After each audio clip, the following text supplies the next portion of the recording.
हाँ बच्चों, बड़े आगे इसमें। अ, कल की कोई डिस्कशन तो नहीं पेंडिंग अपनी? नहीं मेरा मतलब कई क्वेश्चन जैसे मैं कह देता हूँ ना कि ट्राई करना है, कुछ वैसा कुछ तो नहीं पेंडिंग?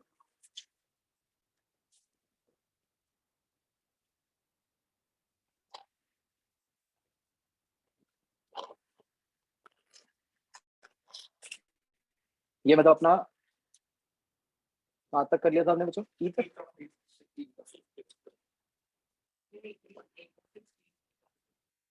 क्या?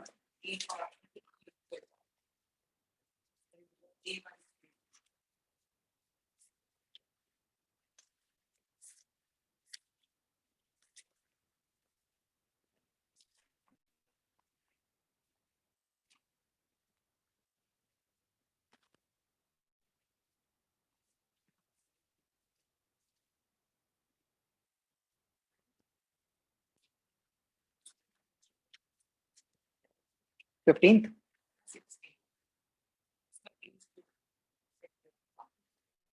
हम्म।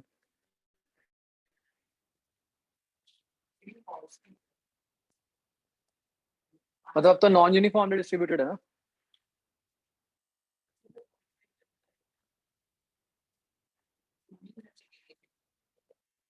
Mass of ring is non uniformly distributed. Actually क्या है कि ये मतलब basically this statement can be true और फॉल्स, ये डिपेंड करेगा कि कैसे डिस्ट्रीब्यूशन की हुई है आपने। तो मतलब this is not always true. क्या आप ऐसा कर सकते हो कि नॉन यूनिफॉर्म रखते हुए भी सीएम सेंटर पे ही आ जाए? है ना, तो इसलिए बेसिकली हम वो ऑप्शंस को मार्क करें विच आर ऑलवेज ट्रू। तो जैसे जो बी ऑप्शन है, दिस इज ऑलवेज ट्रू, है ना, सेंटर ऑफ मास अंदर ही लाई करेगा। और सी भी होता ही है, ठीक है जी। और डी में लाई आउटसाइड द पेरिफेरी, ये गलत है। रिंग का सेंटर ऑफ मास उसके अंदर ही लाई करेगा, बाहर नहीं लाई कर सकते।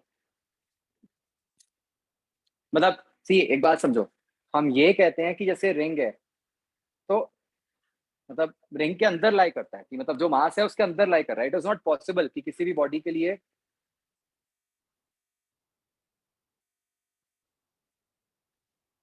मतलब ऐसा कुछ नहीं आप बना सकते कि ऐसे कोई भी शेप बना दो कि सेंटर ऑफ मास उसके बाहर ही आ जाए।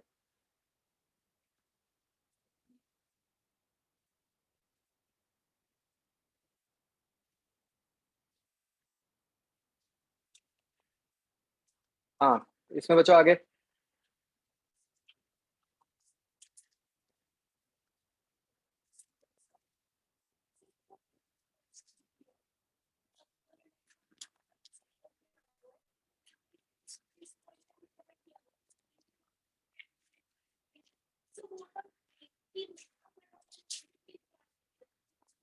हाँ तो सी, यस, आप समझो, आपको देखा है कि ये बुक इक्विलिब्रियम में, ठीक है। तो बुक इक्विलिब्रियम में कैसे होगी? अगर जितनी टॉर्क ये हैंड लगा रहा है उतनी टॉर्क वेट की तो इक्वल होनी चाहिए ना। ना ना ना ना, वही समझना है आपको। इस पॉइंट पे इसकी टॉर्क जीरो नहीं है। ये पता नहीं किस तरह से फोर्सेस लगा रहा है। टॉर्क इज नॉट जीरो, क्योंकि वो टॉर्क जीरो होती फिर तो इस पॉइंट के अबाउट ये वाला जो डब्ल्यू की वेट की टॉर्क है वो तो बैलेंस ही नहीं होती। टॉर्क कैसे बैलेंस हो रही है इस पॉइंट के अबाउट, कि इस पॉइंट पे जितनी वेट की टॉर्क है उतनी ही हैंड की टॉर्क। समझो? हम्म।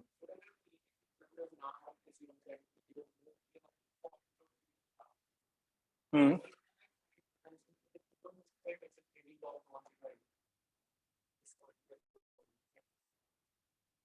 मतलब जस्टिफाई कर सकते हैं, मतलब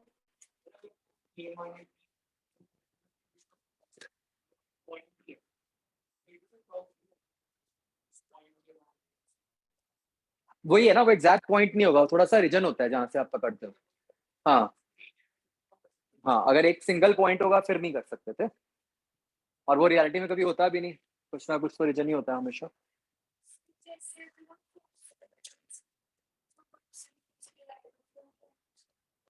हाँ हाँ,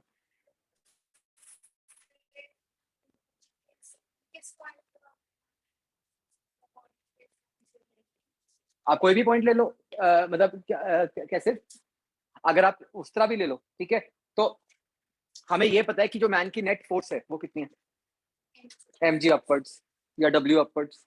तो अगर आप सेंटर के अबाउट लिखोगे तो कैसे लिखोगे बच्चों?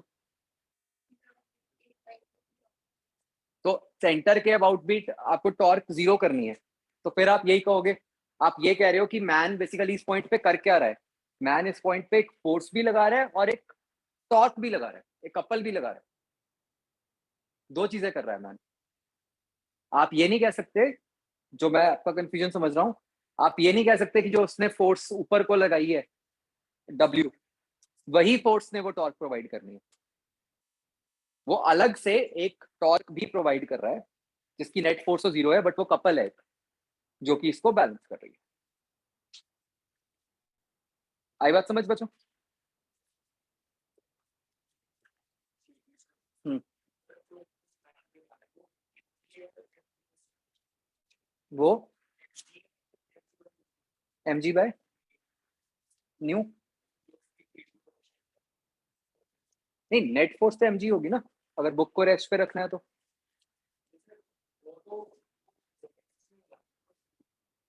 मैं वाई डायरेक्शन में बात कर रहा हूँ, वाई डायरेक्शन में जो नेट फोर्स लगेगी, वो जो भी फोर्स हो उसको होना तो एम जी के इक्वल पड़ेगा ना। हाँ हाँ, वो उस तरह होगा, बट उसकी जरूरत नहीं है ना, वो तो नेट तो जीरो ही हो रहा है ना, वो जितनी इधर से लगाएगा उतनी पीछे से भी लगाएगा।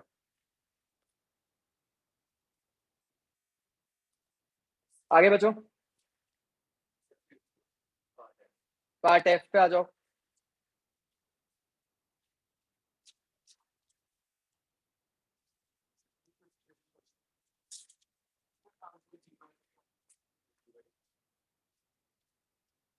ये सिचुएशन समझ रहे हो आप कैसे, दिस इज लाइक दिस, ऐसे एक सिलेंडर अनवाइंड हो रहा है, और ऐसी दो वायर्स हैं, दो स्ट्रिंग्स हैं, जिनके ऊपर से वो ऐसे अनरोल होता हुआ नीचे को आ रहा है। क्या? हाँ, ये क्रॉस सेक्शन दिखाया ना मैंने, मतलब इनटू द प्लेन जा रही है, ऐसे है ना, ये देखो ये सिलेंडर है, वो ऐसे अनरोल हो रहा है, ये वायर्स हैं दो, ये उससे ऐसे नीचे को अनरोल हो रहा है।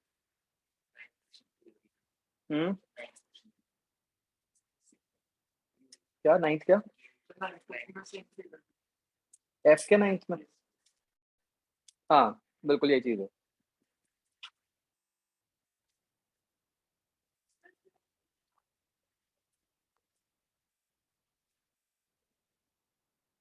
जब कुछ नहीं मेंशन होता तो हम सॉलिड ही मानते हैं वैसे। आंसर क्या हॉलो से आ रहा है बच्चों?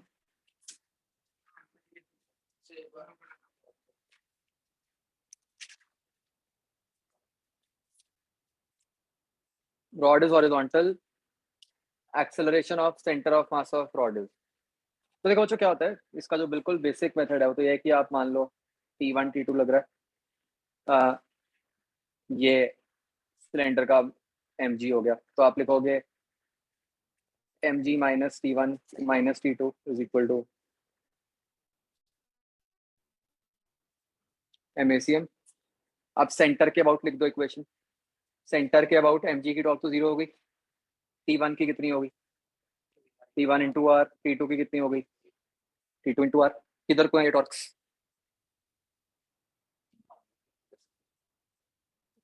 Anti clockwise.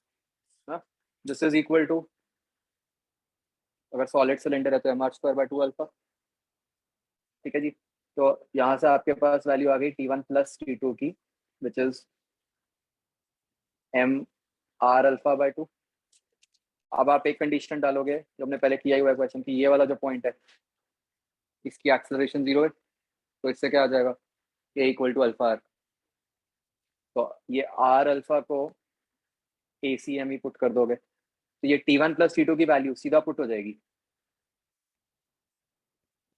T1 minus T2 की वैल्यू क्या पुट हो गई, देखो एम जी माइनस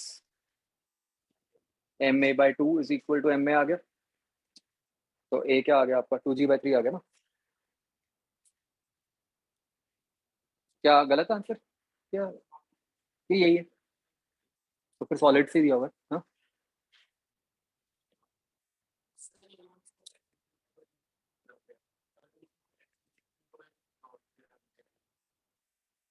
उससे क्या फर्क पड़ा, नहीं आप ये देखो ना, आई निकाल किस पॉइंट के अबाउट रहे हो, आई तो आप इस वाली रोटेशन का ही निकाल रहे हो ना जो आपको इसकी एक्सेस के अबाउट है।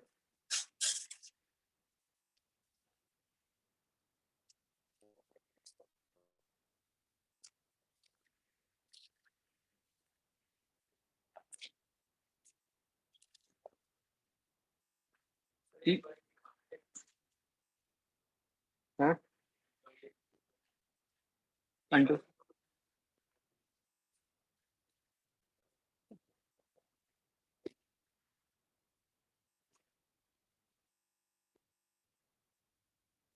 मैंने तो नहीं कुछ गलत कर दिया कहीं।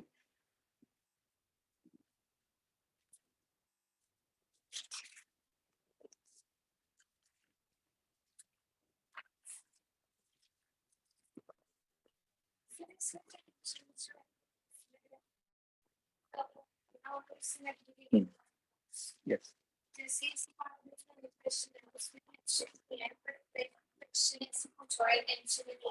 हाँ तो वो मतलब उसी पे डिपेंड करेगा कि स्ट्रिंग सिमेट्रिकल है कि नहीं।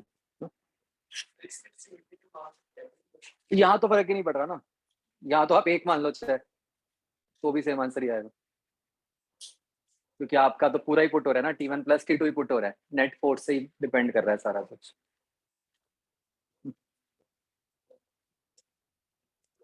क्लियर बच्चों, क्या इसको करने का कोई शॉर्टकट भी था है? नहीं मतलब मैंने बताया था ये पॉइंट रेस्ट पे है ना,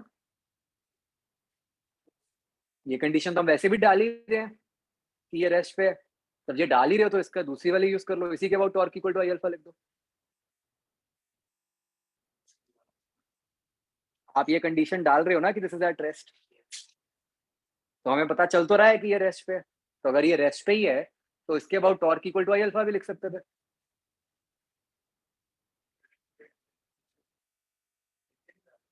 नहीं नहीं, स्ट्रिंग ऐसे अनवाइंड होता जा रहा है ना, स्ट्रिंग पूरे का पूरा थोड़ी नीचे जा रहा है, वो तो खुल रहा है सिलेंडर से धागा, स्ट्रिंग के ऊपर।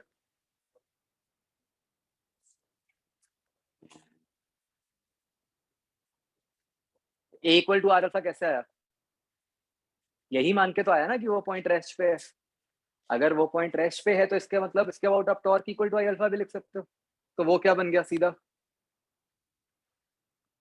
फिर क्या बनता आपका, M G into R by 2 is equal to 3/2 M R square alpha. 3/2 कैसे आया, उसके अबाउट तो पैरेलल एक्सिस थ्योरम लगा के यही बनेगा ना, तो ये सीधा ही आ गया, एम जी आर बाई 2 नहीं आएगा ना, एम जी आर ही आएगा। तो आर अल्फा की वैल्यू आ गई ना सीधा 2G/3, टेंशन का चक्कर ही नहीं पड़ा।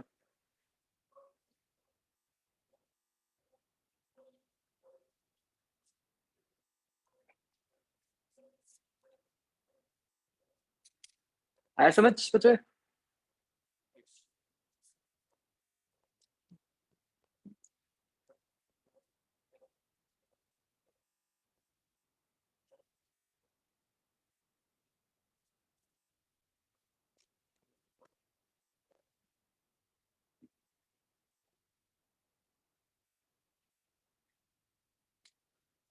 आगे आपको 6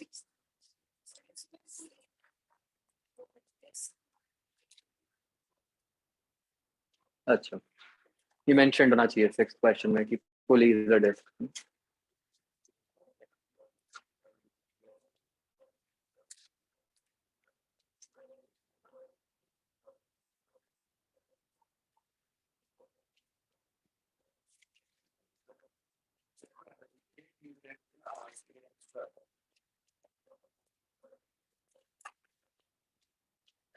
आर स्क्वायर एक्स्ट्रा आ रहा है मतलब न्यूमरेटर में.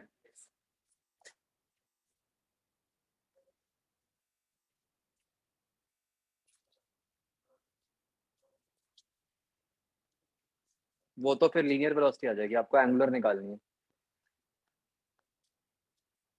मतलब मैंने तो सीधा डायमेंशनली देखा. डायमेंशनली अगर आप कहते हो कि ऊपर आर स्क्वायर एक्स्ट्रा आएगा, किस किस ऑप्शन में कह रहे हो?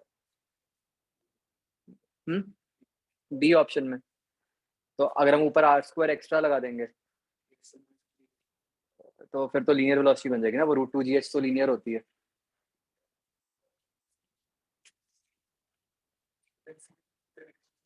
हाँ ये तो बाई चांस डायमेंशनली ही हो रहा है. डायमेंशनली सिर्फ बी ऑप्शन ही है.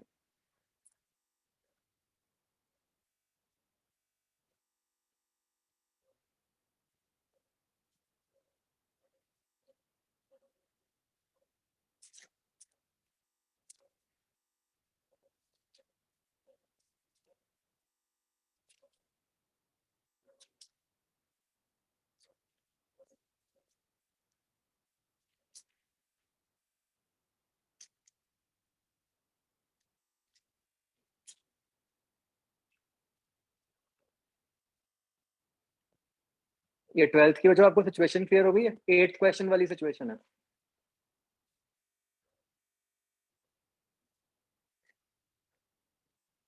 आगे जी पार्ट.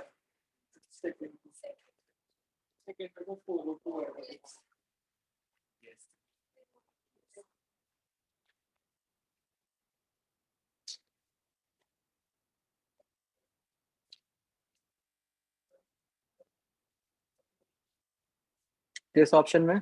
सी. सी में आप कह रहे हो 2 की जगह 4 आएगा. सबका आ रहा है.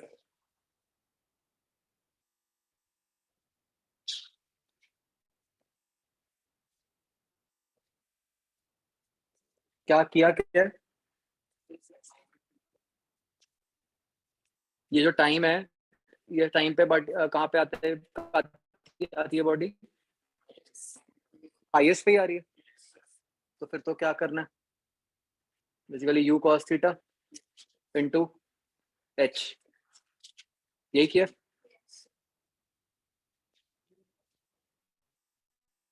आगे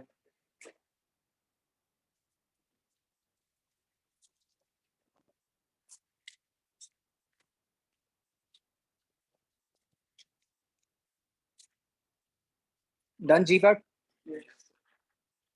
एच.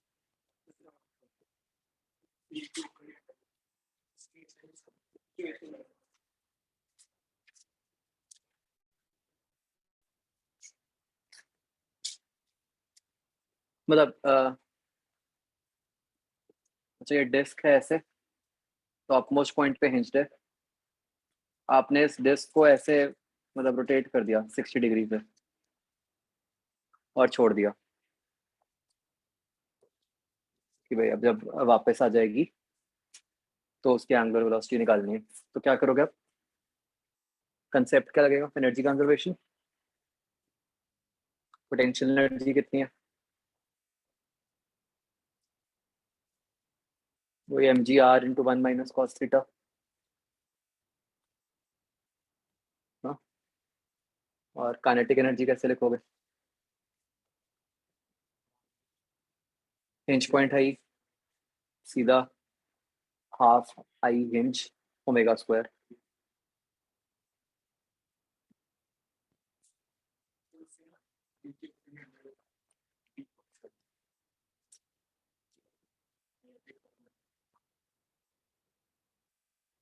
करो बच्चों, अभी करके देखो, बताओ मुझे क्या बन रहा है।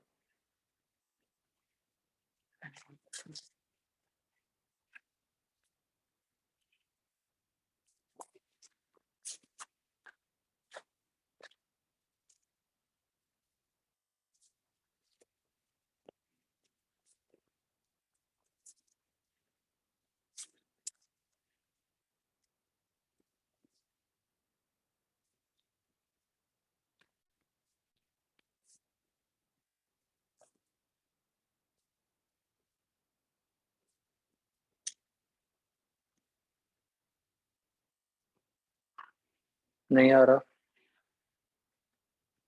ठीक है, अभी ऑप्शन बिल्कुल जो आप कह रहे हो, वो आपने क्या गलती की है, साइन कॉस की गलती की है। पोटेंशियल एनर्जी में क्या हाइट लिया आपने, R/2 आएगा वो।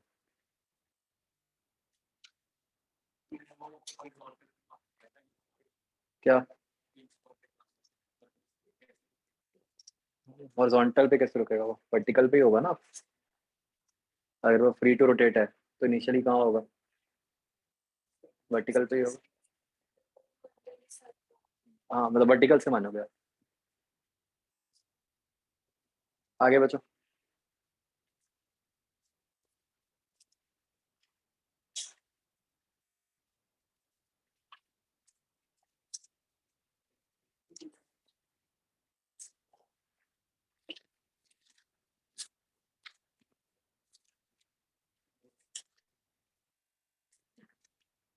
बाकी डन।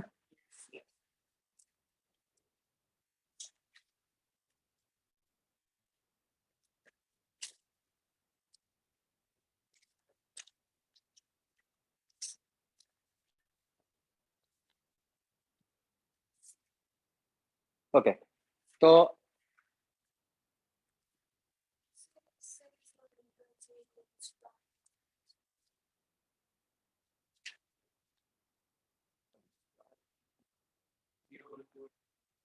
क्या कह रहे हो, 0 1। अच्छा चलो कोई बात, फिर कर लेंगे।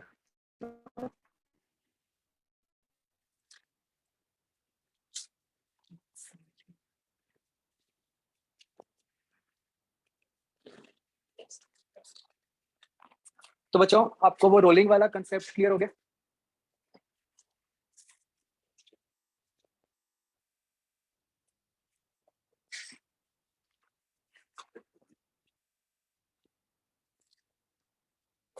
फिर से क्या फंडामेंटल कंडीशन क्या है बच्चों, विच मीन्स जब हम कहते हैं स्लिप नहीं कर रहा, इसका मतलब क्या है कि उसकी विद रिस्पेक्ट टू सरफेस जो वेलोसिटी है वो 0 है,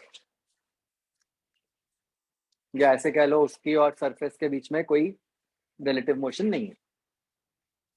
क्या बच्चों आप फिर एक ये बात ये भी समझ सकते हो कि जैसे एक नॉर्मल कार जब चलती है तो उसका टायर रोल कर रहे होते हैं, तो अगर टायर रोल कर रहे हैं तो कौन सी फ्रिक्शन लगेगी, स्टैटिक।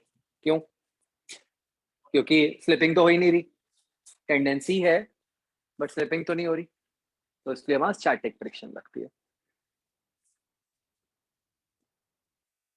ओके तो सबको पता है ना बेसिकली कंडीशन क्या डालनी है, कि लोएस्ट पॉइंट या जो कॉन्टैक्ट पॉइंट है उसकी रिलेटिव वेलोसिटी 0 करनी है, और अगर जो ग्राउंड है वो रेस्ट पे ही है तो उसका मीनिंग क्या हो जाएगा कि उसकी वेलोसिटी या एक्सेलरेशन 0 ही हो जाएगी।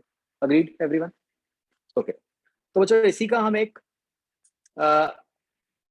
बेसिकली इस मोशन को जब हम मानते हैं तो आप ये सोच पा रहे हो कि जो लोएस्ट पॉइंट है उसकी मोशन कुछ इस तरीके की होगी। Just imagine any point on the tyre, उसकी मोशन कैसी होगी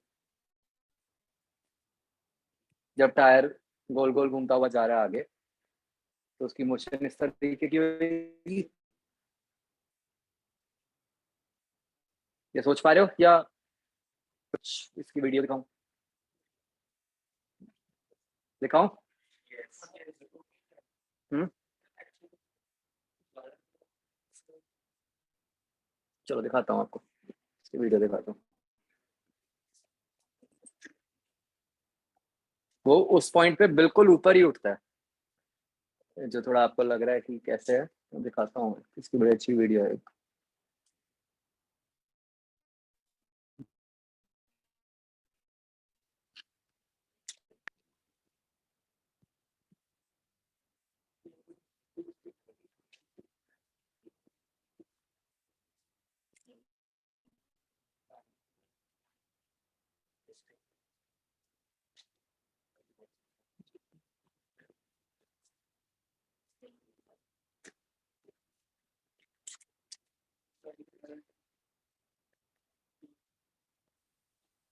Situation given to us will be as shown.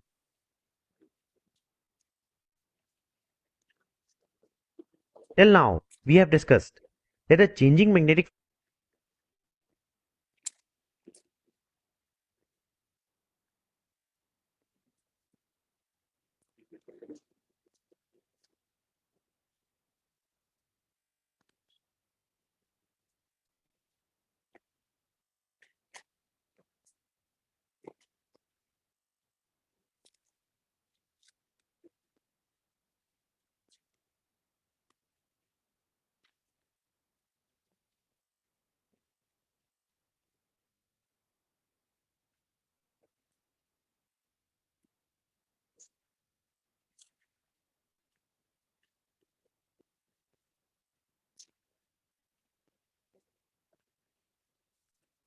a very good example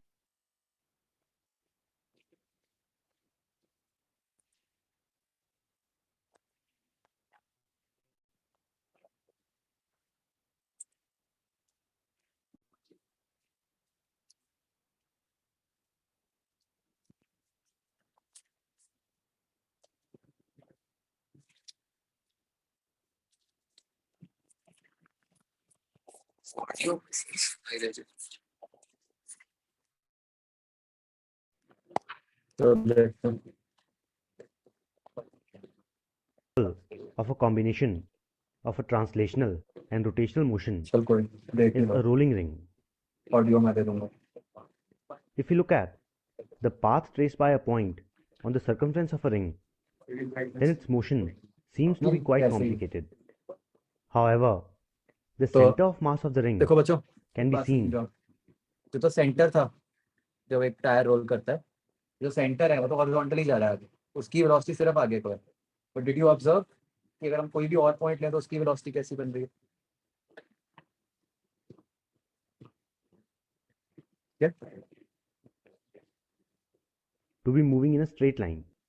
If we switch our frame of reference to the center of mass of the ring, then the ball appears to be having only a rotational motion. Let us attach a ring to a movable rod at its center of mass and then give it a rotational motion. Now, if we move the rod like this, the motion of the ring is similar to the ring rolling on the ground. That is to say that the rolling motion of a ring can be तो split कहने की basically it's a into a combination pure of translational translation plus motion rotation and translation तो होती है a सिर्फ pure आगे जाना rotational है ना motion कि about its उसको हम center खींच of के mass. आगे लेके जा रहे हो This is effectively similar to resolving a vector into components. So the motion of any point on the ring will be the vector sum of the कि translational motion ट्रांसलेशन में तो सारे पॉइंट्स and की the velocity rotational एक ही motion. तरफ होगी Similarly, velocity of this point will ये be हम equal उसकी to बात कर रहे हैं कि लोएस्ट पॉइंट की v वेलोसिटी हम कैसे minus निकालते omega हैं r. कि An velocity with interesting respect to point center from plus this equation velocity of is center that if the जो कि हम linear क्या कह रहे हैं कि and the angular velocity of a rolling zero होनी object चाहिए is such that v is equal to omega r, then the instantaneous velocity of this point will be equal to 0. That is, the point in contact with the surface is momentarily at rest. In fact, if we look at the motion of a rolling ring, we can say that the distance moved by its center of mass will be equal to this length of its circumference, which can be written in terms of angle theta as r into theta. so this is another way of doing the Differentiating this same thing equation with respect to time, ये we समझ can आया say उसने कहा कि मान लो that the paint किया हुआ है आपने आपने अनरोल किया तो ये जो नीचे पेंट लगा वो उतने ही एंगल थीटा के करस्पॉन्डिंग जो है उसका लगा तो मतलब ये नीचे उसने कितना मूव किया अगर थीटा एंगल वहां पे मूव किया है तो यहाँ कितना मूव किया आर थीटा तो वो अगर डिस्टेंस है आर थीटा तो उसकी वेलोसिटी क्या होगी D R theta by D T velocity of center of mass will be equal to तो r ये हमने निकाला है into the v equal angular to velocity of the object, omega, which जो हम is in condition fact the case. वैसे भी कह रहे थे कि होनी Such a चाहिए rolling is also pure known rolling as की, right. pure rolling. If we consider तो बेसिकली such a motion ये of बहुत this अच्छी चीज है object, बच्चों, मतलब आप समझो कि then प्योर रोलिंग though कैसे हो रही the है, हम object क्यों, is moving आपको याद है forward, मैंने बोला था कि एक तरह से but उसको its hinge point of point मान लो, contact does not move. तो इस तरीके की मोशन After है। a while, तो जान के हमने the अभी point of हेक्सागन दिखाया contact कि is आपको at बिल्कुल different क्लियर हो point, जाए, ये इसी को but एक्सटेंड कर still, दिया। as फिर long क्या हो as रहा है it is the कि point एक of साइड टच contact, कर रही है, उसके बाद बॉडी रोल its की, velocity फिर दूसरी साइड टच relative कर to रही है और ground उसके अबाउट is बॉडी 0. रोल की, and so on. Now, just if we take the increase limiting the case number of sides of for our n object, tending to infinity, then the point of contact ठीक will है ना। तो change more आप समझ रहे हो कि frequently, उस इंस्टेंट के but लिए the तो वो instantaneous हिंज पॉइंट हो velocity गया of ना, the point of contact जो भी remains पॉइंट 0, लोएस्ट है increasing the उसके number of about sides body roll to an करती है, extent इसीलिए that हम it उसके becomes a about round object. Torque We can equal to I say alpha वाली कंडीशंस भी that लगा though पाए। its point of contact will change every instant, but just for the moment, its instantaneous velocity is 0.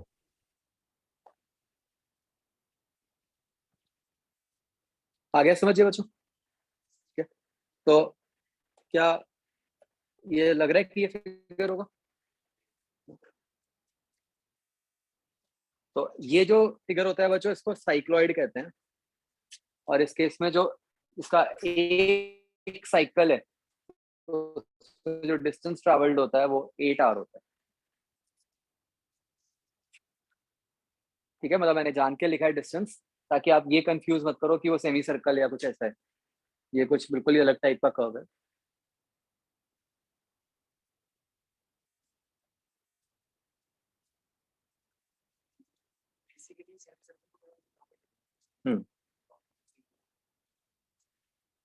थोड़ा नहीं, काफी लॉन्गेट कर दिया।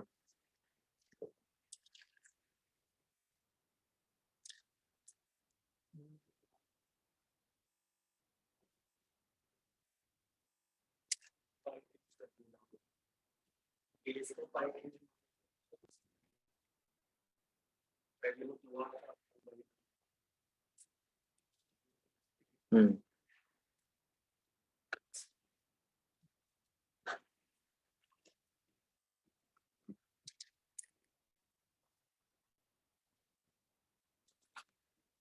Clear बच्चों? इसके बाद अगली हेडिंग लिखो, pure rolling on inclined plane.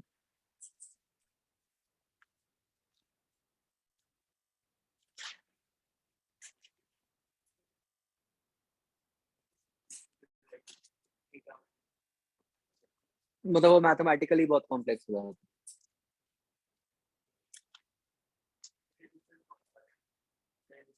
है। 8r, ये जो मतलब पूरा कर्व की लेंथ पेरीमीटर का लो।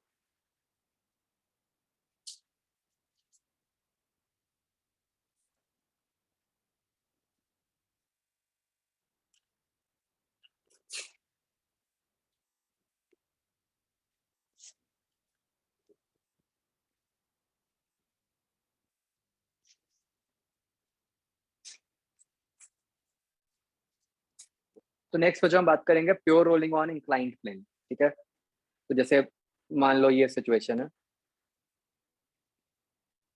कि ऐसे एक बॉडी, ठीक है, एक इंक्लाइंड प्लेन के ऊपर प्योर रोलिंग करती हुई नीचे को आ रही। सबसे पहले तो मुझे ये बताओ बच्चों, अगर वो रोल करती हुई नीचे को आ रही है तो उसका जो ACM है या फिर VCM है वो तो डाउनवर्ड्स होगा। ओमेगा किधर को होगा, क्लॉकवाइज या एंटी क्लॉकवाइज?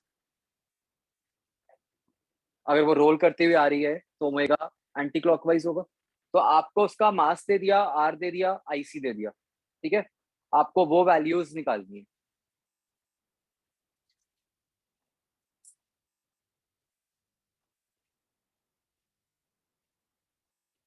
सबसे पहले तो ए पार्ट करो कि आपको AC निकालना है और अल्फा निकालना है। अगेन बच्चों प्योर रोलिंग गिवन है ना, उसके हिसाब से निकालना है। ये ट्राई करो।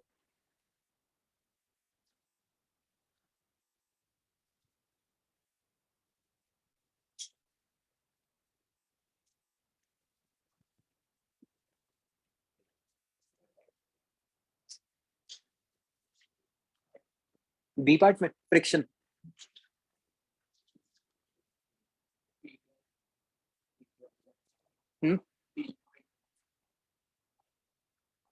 P is the lowest point.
Excuse me sir, Yes. Sir ये रिंग है या डिस्क है? डजेंट मैटर, आपको तो आईसी दिया हुआ है ना, आपने तो आईसी की टर्म्स में निकालना है हमसे.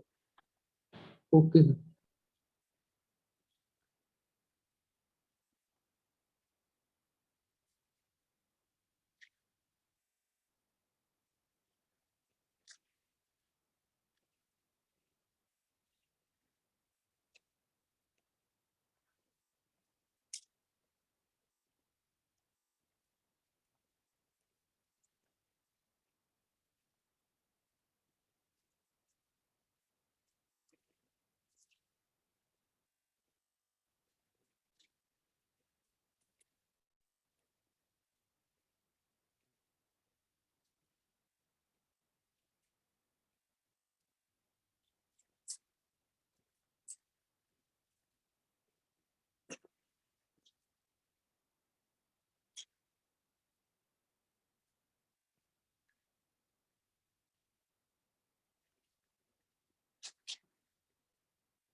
तो मतलब जैसे मुझे आपको हिंट मिल रहा है, तो यहाँ पे मेरा फ्रिक्शन भी हो सकती है, राइट?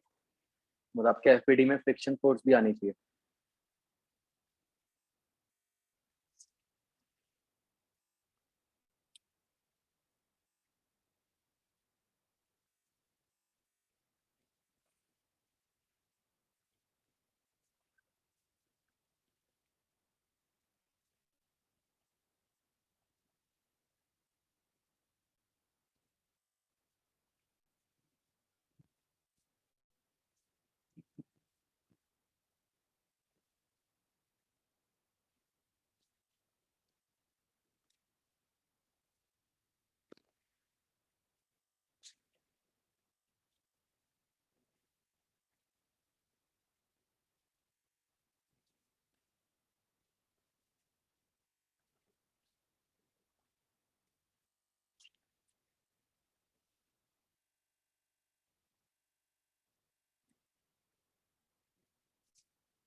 फर्स्ट पार्ट, ए पार्ट, हाँ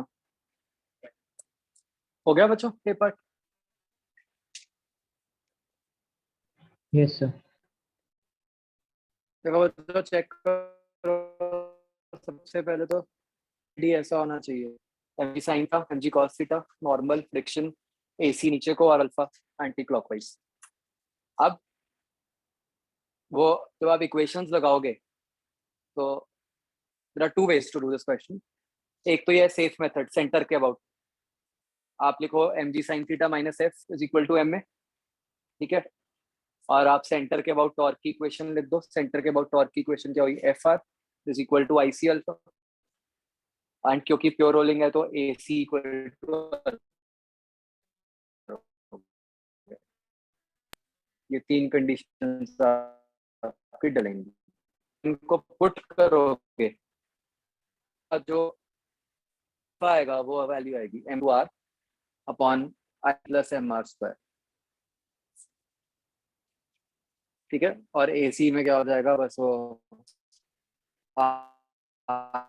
मल्टीप्लाई हो जाएगा। सी देखो बच्चों क्या बन जाएगा,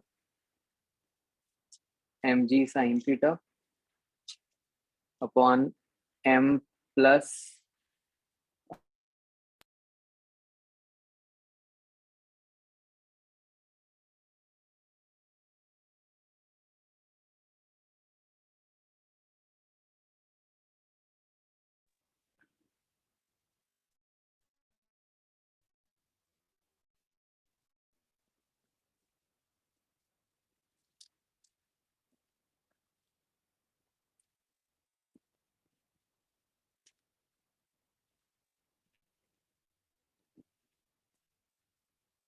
एक मिनट बताओ, जी साइन थीटा अपॉन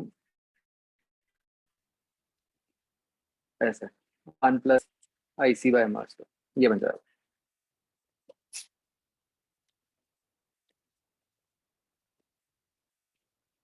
कितने लोगों का आ गया था आंसर?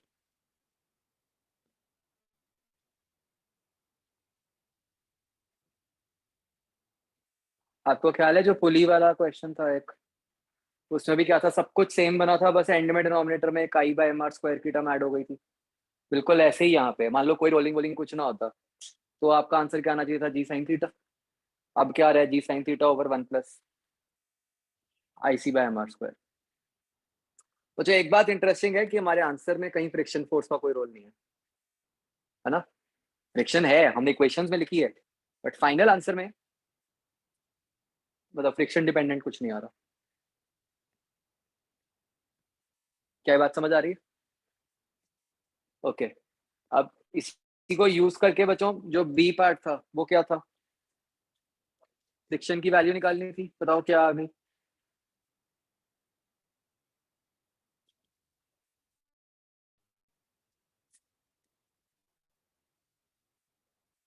कैसे निकलेगी वो वैल्यू, इक्वेशन में पुट कर दो।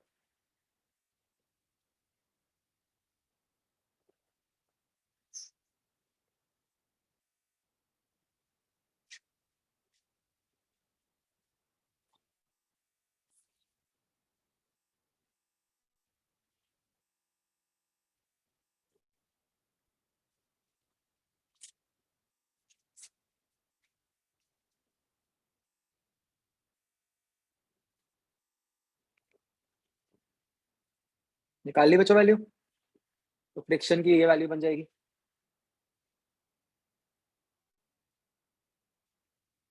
M G I C sine theta over I C plus M R square.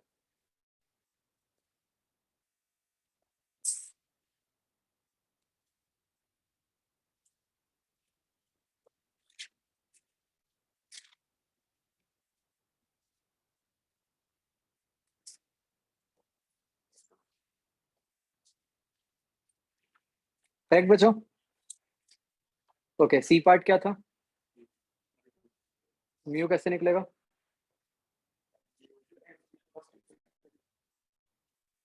इसको आप क्या पुट करोगे, this should be less than equal to, static friction है हमें पता है क्यों, क्योंकि स्लिपिंग नहीं हो रही, तो आप क्या पुट करोगे, F S less than equal to mu S N. तो इससे आपके पास म्यू के ऊपर कंडीशन आ जाएगी बच्चों, देखो क्या बन रही है कंडीशन।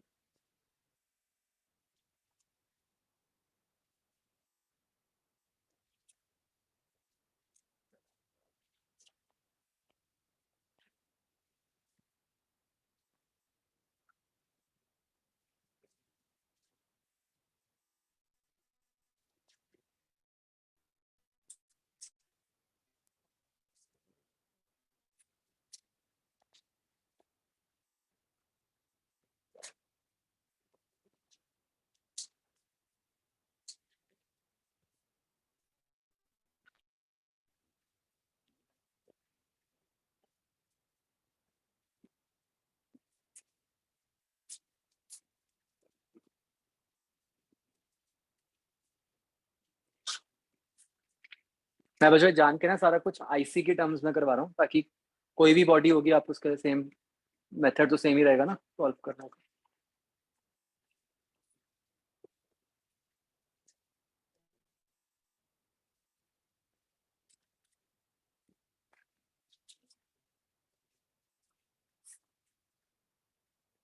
आगे बच्चों समझ,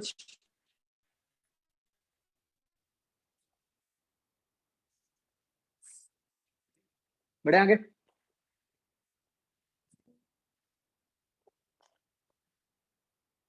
डी पार्ट क्या था, काइनेटिक एनर्जी, कुछ भी ओमेगा अज्यूम कर लो और काइनेटिक एनर्जी लिखो क्या बनती है, और ऐसे ही एल सी और एल पी लिखो, angular momentum about C and angular momentum about point P.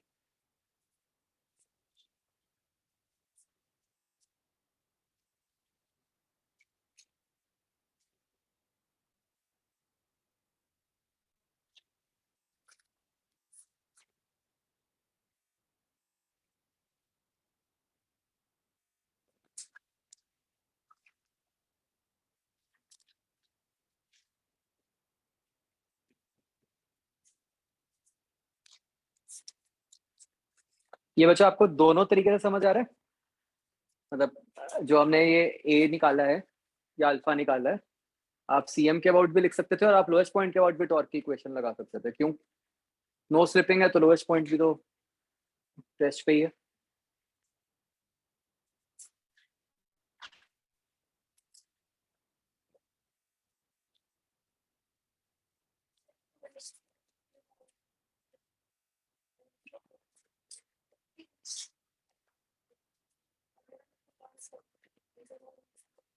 जब इसको इंस्टेंट वही जो फिगर समझा रहा था कि उस इंस्टेंट के लिए तो वो इंच पॉइंट की तरह ही बिहेव कर रहा है, उसके बाद एक नया पॉइंट टच करेगा फिर वो इंच की तरह बिहेव करेगा एंड सो ऑन।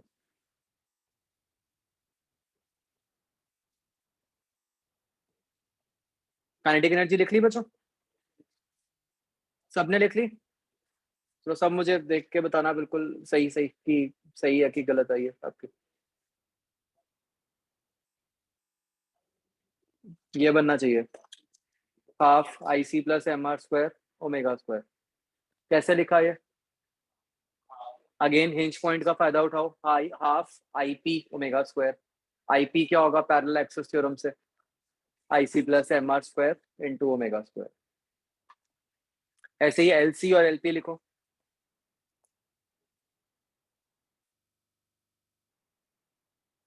बहुत आसान है वैसे वो एल पी और एल सी।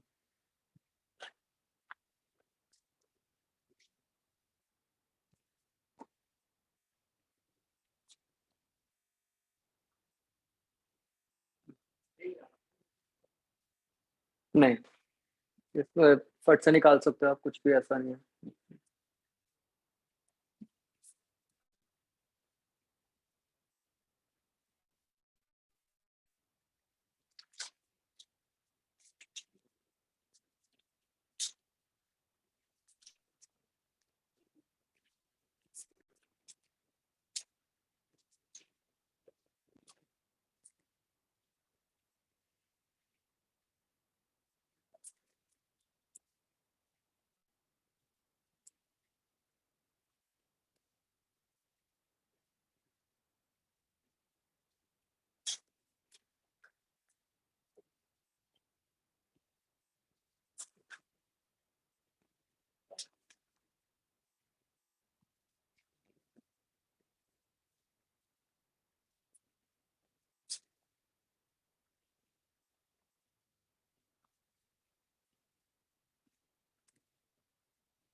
देख लिया बच्चों, क्या बनेगा LC?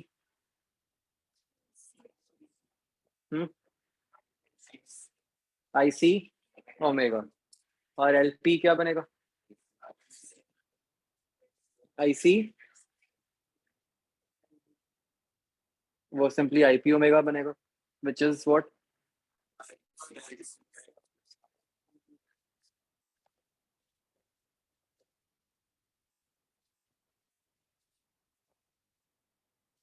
V दिया हुआ था जिसका क्वेश्चन में, तो फिर आपके आंसर में V कैसे आ रहा है?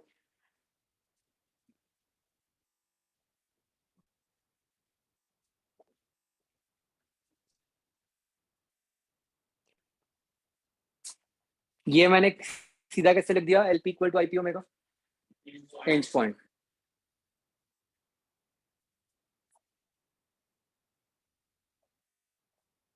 अगेन चाहे मैं दूसरे तरीके से भी लिख सकता था, MVR प्लस ICM ओमेगा, तो V को ओमेगा डालता तो भी यही सेम बात ही बन जाती।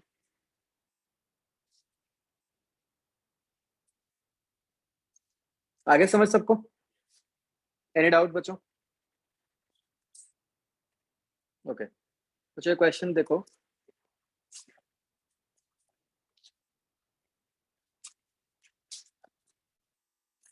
ये एक बार सिचुएशन समझ लो। एक रिंग है, उस रिंग को क्या वेलोसिटी दी हुई है और क्या ओमेगा दिया हुआ है, आपको लिखा हुआ है क्वेश्चन में। रफ सरफेस है, आपको ये पूछा है कि find VC when pure rolling begins. जब भी प्योर रोलिंग शुरू होती है, आपको उस इंस्टेंट पर बताना है कि VC क्या होगा, जो कि अभी V0 है, बाद में वो क्या होगा।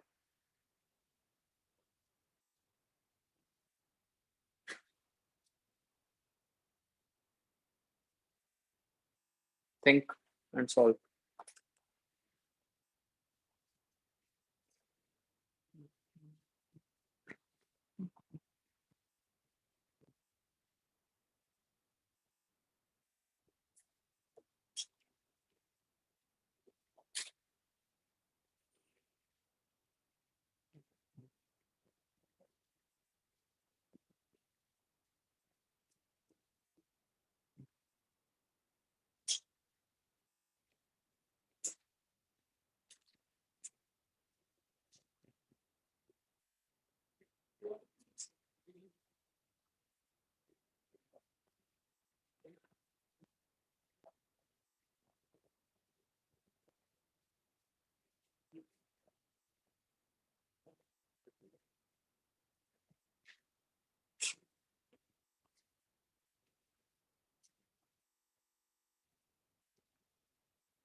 मैं बच्चा एक हिंट दे रहा हूँ आपको। क्या पहले ये जो बॉडी है वो मतलब रोल कर रही है कि नहीं कर रही? नहीं कर रही। रफ सरफेसेस का मतलब उस पर फ्रिक्शन लगेगी। फ्रिक्शन क्या काम करेगी? फ्रिक्शन बी में भी कुछ चेंज लाएगी, फ्रिक्शन अल्फा में भी कुछ चेंज लाएगी। तो आप उसकी इक्वेशंस बनाओगे, मतलब फ्रिक्शन जो बी में चेंज लाएगी वो कैसे बनेगा? वो आएगा लीनियर इक्वेशन से। जो फ्रिक्शन अल्फा में चेंज लाएगी वो किससे आएगा? जो भी एंगुलर इक्वेशन बनाओगे, torque equal to I alpha वाली इक्वेशन। तो उससे आप फिर ये मानोगे कि हाँ किसी टाइम टी पर जो भी नई वेलोसिटीज बनी, जो भी नया वी बना और जो भी नया ओमेगा बना, वो किसके इक्वल होना चाहिए? प्योर रोलिंग पे जो कंडीशन है वो तो आपको पता ही है, वी इक्वल टू ओमेगा।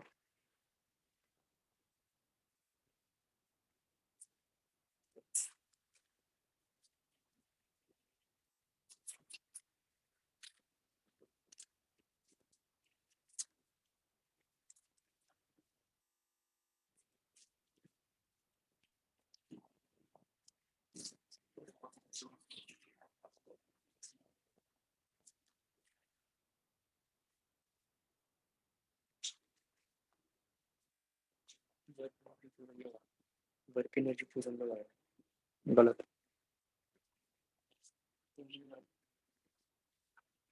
पहले सोचो फिर बताऊंगा।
ये तो रिंग गिवन है, आई की वैल्यू डाल सकते हो।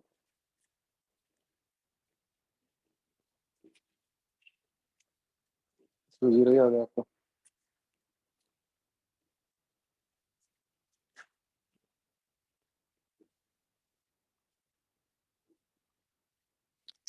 बच्चों ऐसा करो, आप डिस्क के लिए निकालो, रिंग की जगह डिस्क कर दो, मतलब बस एक छोटा सा ही चेंज करना आपको, आईसी आपका अलग हो जाएगा।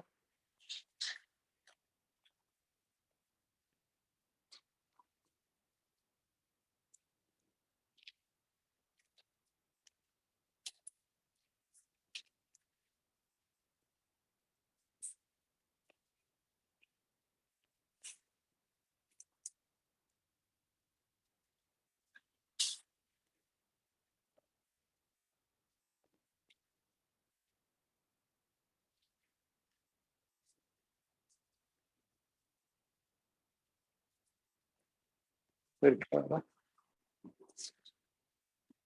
We naught by 3।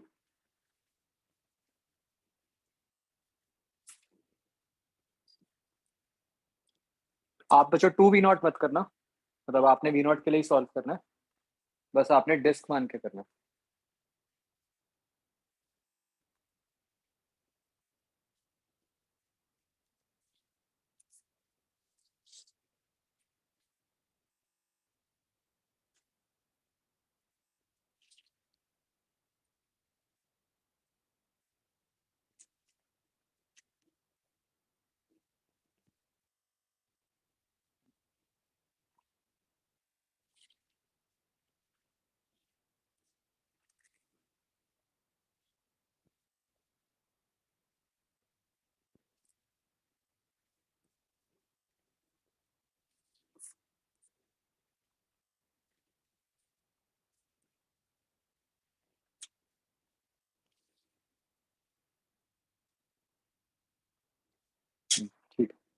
गुड, कोई और मेथड सोचो इसको करना।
सिंपल, सारा कुछ तो गिवन है। वी नॉट की टर्म्स में आएगा answer, V naught upon something.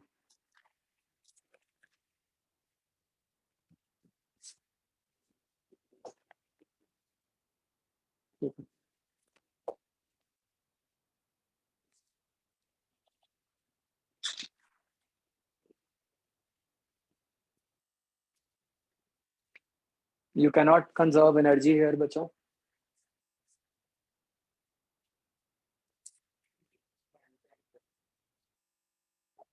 सोचो, एनर्जी मैंने बता दिया, नहीं कर सकते।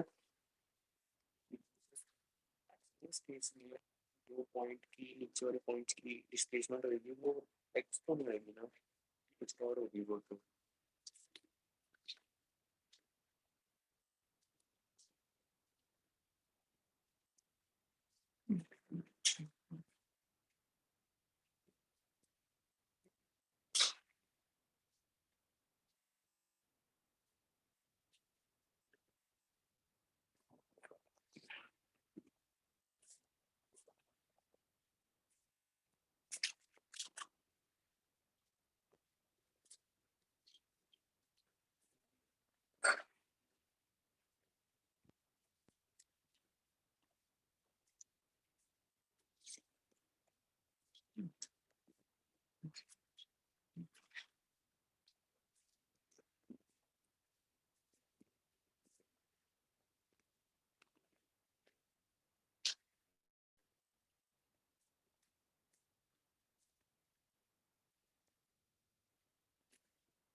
देखा बच्चों कैसे करना था? सी, सबसे पहले तो आप इसका एफबीटी बनाओगे।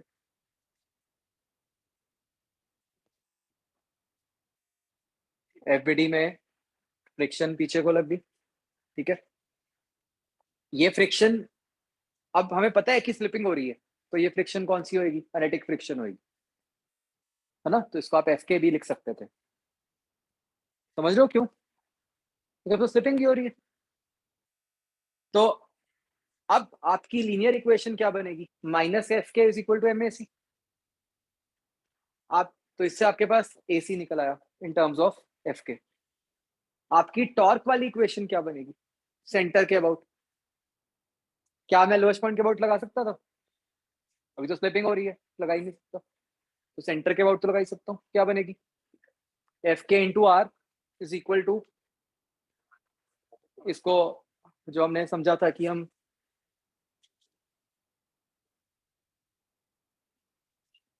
यहाँ पे ये M R square by 2 into alpha हो जाएगा। तो अल्फा आपका क्या आ गया? 2 एफ के बाय एम आर, करेक्ट। अब किसी भी टाइम, अब ये ए सी भी कांस्टेंट है, अल्फा भी कांस्टेंट है, मतलब आप इक्वेशंस ऑफ मोशन लगा सकते हो। तो किसी भी टाइम टी पे वीसी क्या बन जाएगा? V equal to U plus A T. तो F naught minus F K T by M. किसी भी टाइम टी पे ओमेगा क्या बन जाएगा? Omega final is equal to omega initial plus alpha T. वहां पे भी 2 आ जाएगा बच्चों। अब ये साइंस का बहुत ध्यान रखना है। अगर वी राइट में है तो प्योर रोलिंग के लिए फाइनली आप किधर को चाहोगे? ओमेगा क्लॉकवाइज या एंटी क्लॉकवाइज? क्लॉकवाइज होना चाहिए। अल्फा किधर को है?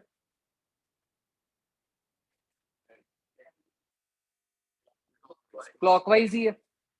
तो आपका जो फाइनल वी आना है, जो कि प्योर रोलिंग के लिए वीसी बाय आर ही आना चाहिए, यही कंडीशन होती है ना। तो वो क्लॉकवाइज है, ये क्लॉकवाइज है, लेकिन जो इनिशियल ओमेगा था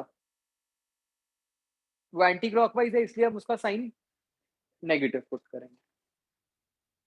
ठीक है। तो जब आप इसको सॉल्व करोगे you will get VC equal to V naught by 3।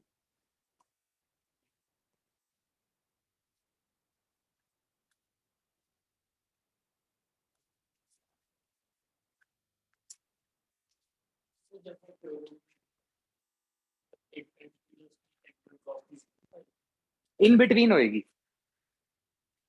Angular velocity पहले एंटी क्लॉकवाइज है, बाद में क्लॉकवाइज हो रही है, तो बीच में जीरो हो रही है, लेकिन वो इंस्टेंट प्योर रोलिंग वाला नहीं है। प्योर रोलिंग वाला तो कौन सा इंस्टेंट होगा? जब वी सी होगा और ओमेगा होगा और V C equal to omega R होगा।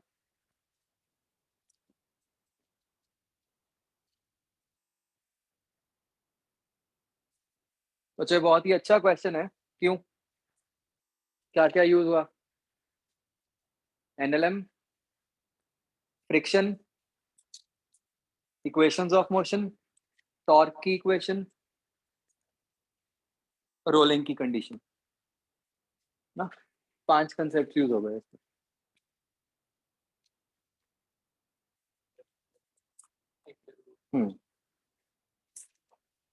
क्या है बच्चों, सबको समझ आया?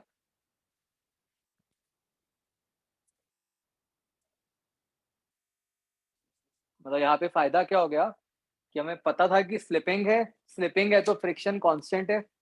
और अगर फ्रिक्शन कांस्टेंट थी तो उससे क्या फायदा हो गया कि आप इक्वेशन ऑफ मोशन लगा सकते थे।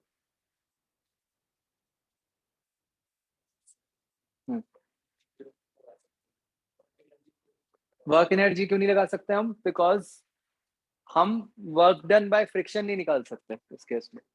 लोएस्ट पॉइंट स्लिप कर रहा है ना, तो हमें नहीं पता कि लोएस्ट पॉइंट की क्या डिस्प्लेसमेंट होगी, इसलिए we can not find work done by friction.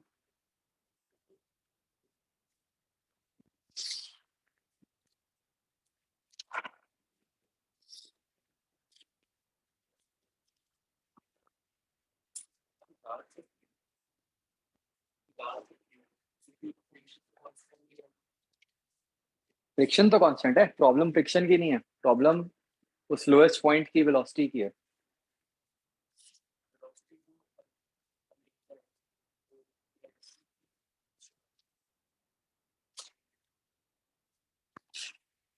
क्या ये नोट किया बच्चों?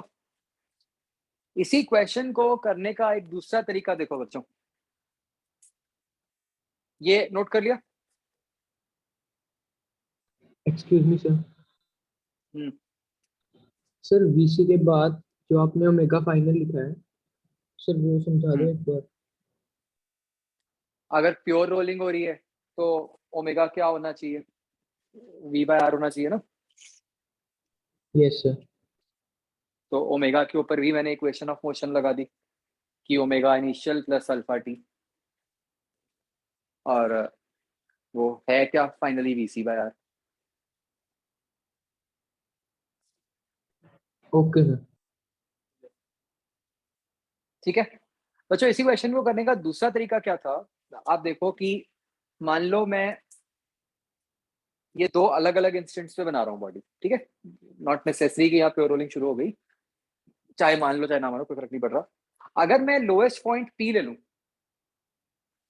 अगर आप देखो क्या P के अबाउट कोई भी एक्सटर्नल टॉर्क आ रही है? कौन कौन सी फोर्सेस हैं? mg normal, friction. mg और नॉर्मल तो वैसे ही कैंसिल हो गए, और फ्रिक्शन जो है वो पॉइंट P के थ्रू ही पास कर रही है। तो क्या मतलब हुआ? P के अबाउट कोई टॉर्क नहीं है, विच मीन्स आप P के अबाउट एंगुलर मोमेंटम कंजर्व कर सकते। ठीक है, अब P के अबाउट एंगुलर मोमेंटम कैसे कंजर्व होगा? इनिशियली कितना लिखोगे, कैसे लिखोगे? MRCM cross VCM plus ICM omega, right. और जब फाइनली प्योर रोलिंग शुरू हो गई तो भी आप लिख सकते हो कि P के अबाउट कितना एंगुलर मोमेंटम होगा।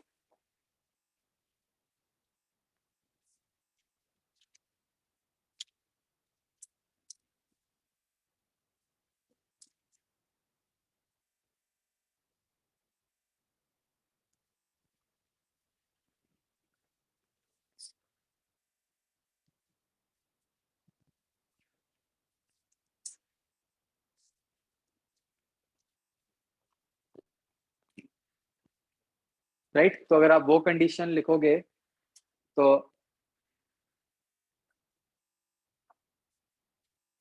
MRCM cross VCM plus ICM omega, directions का बहुत ध्यान रखना है।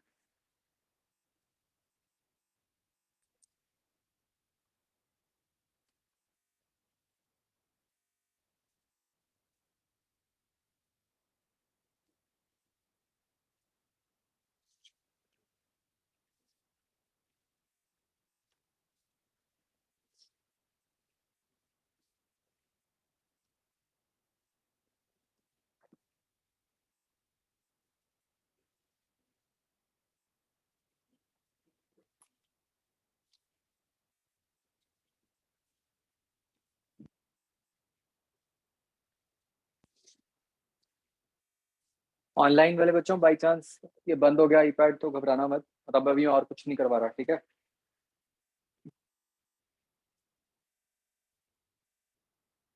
क्लियर बच्चों? ओके, फ्रिक्शन के बारे में हम क्या कह सकते थे बच्चों, जो इसका बी पार्ट था, डायरेक्शन ऑफ फ्रिक्शन। पहले तो फ्रिक्शन किधर को लगती? इनिशियली लेफ्ट को, क्यों? मोशन राइट को है तो फ्रिक्शन लेफ्ट को लगी, और बाद में जब प्योर रोलिंग शुरू हो जाएगी तब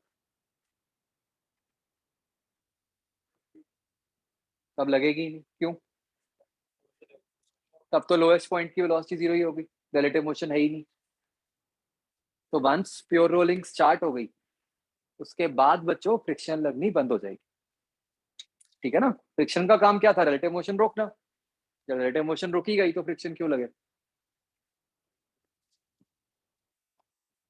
जब एक बार ये V0/3 वेलोसिटी अटेन हो गई उसके बाद फ्रिक्शन लगना बंद कर देगी।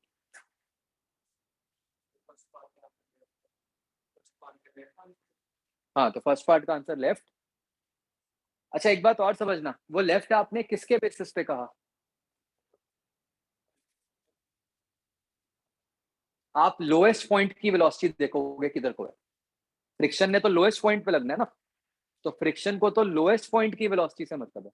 अगर आप ऐसे कहते हैं कि बॉडी राइट को जा रही है, फ्रिक्शन लेफ्ट को लग रही है, फिर तो बाद में भी वही बात है कि बॉडी राइट को जा रही है तो फ्रिक्शन लेफ्ट को लगेगी। आपने क्या देखना है? लोएस्ट पॉइंट की वेलोसिटी। इनिशियली लोएस्ट पॉइंट की वेलोसिटी किधर को आएगी? राइट को आएगी। कैसे पता चल रहा है? क्योंकि वीसी भी राइट को है, और अब जब आप ओमेगा आर करोगे वो भी राइट को ही आ रहा है, तो वो राइट को आ रहा है, उसको अपोज करने के लिए फ्रिक्शन किधर को लगेगी? लेफ्ट को। बाद में क्या हुआ? वीसी ये जो लोएस्ट पॉइंट है उसकी वेलोसिटी क्या हो जाएगी? 0 हो जाएगी। तो फिर फ्रिक्शन क्या हो जाएगी? 0 हो जाएगी।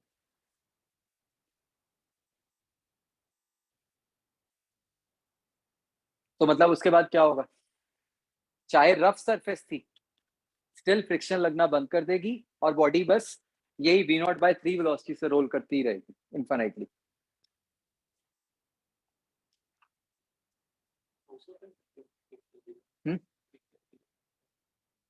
प्रैक्टिकली नहीं होती, थ्योरेटिकली मतलब ये बन गया। प्रैक्टिकली क्या रीजन होता है, क्यों नहीं होती?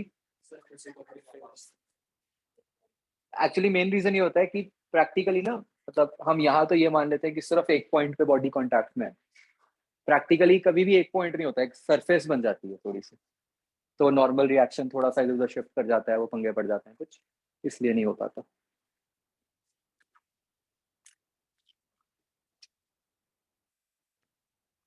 Is this clear? और अगर अब आपको वर्क डन बाय फ्रिक्शन निकालना हो तो आप कैसे निकालोगे? डेल्टा के ही। तो मैंने ना आपको रिंग वाला केस इसलिए कटवा दिया कि रिंग वाले केस में अगर आप बाई चांस सॉल्व करोगे ना तो वीसी 0 ही आ जाएगा। मतलब उसका मीनिंग क्या हो गया कि प्योर रोलिंग स्टार्ट ही नहीं हुई।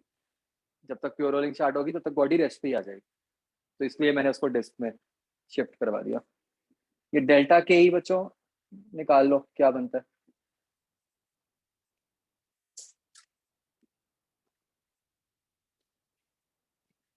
और वो नेगेटिव में आएगा।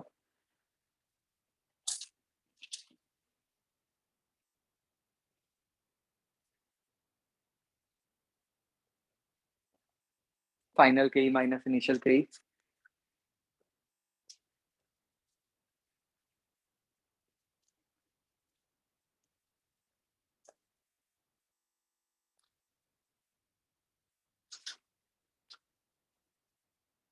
क्या जाता है बच्चों? अच्छा बच्चों, आपने होमवर्क में नेक्स्ट टाइम के लिए मतलब 3A भी खत्म करनी है, जो पार्ट बचा हुआ है, और 0-1 का भी जो भी पार्ट है वो कंप्लीट कर लेना, वो डिस्कस करेंगे हम, ठीक है? बाकी मैंने हीट वाला भी वो कर दिया ठीक, अब आप देख सकते हो। पहले ये कर लो, फिर उसके बाद कर लो, वो तो करेंगे अभी।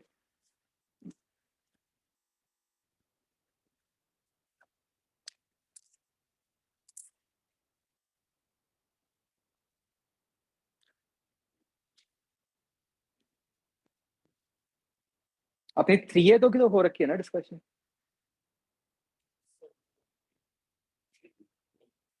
3B होगी पेंडिंग, 3A तो अपनी जनरली, या कुछ 3A भी है पेंडिंग।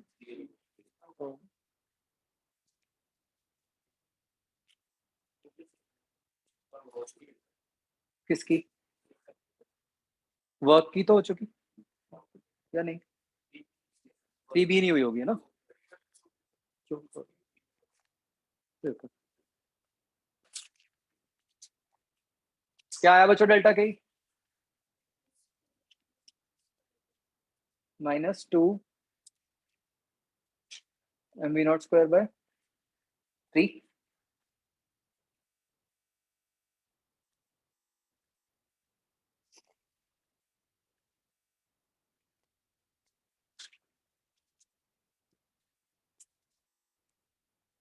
क्लियर बच्चों?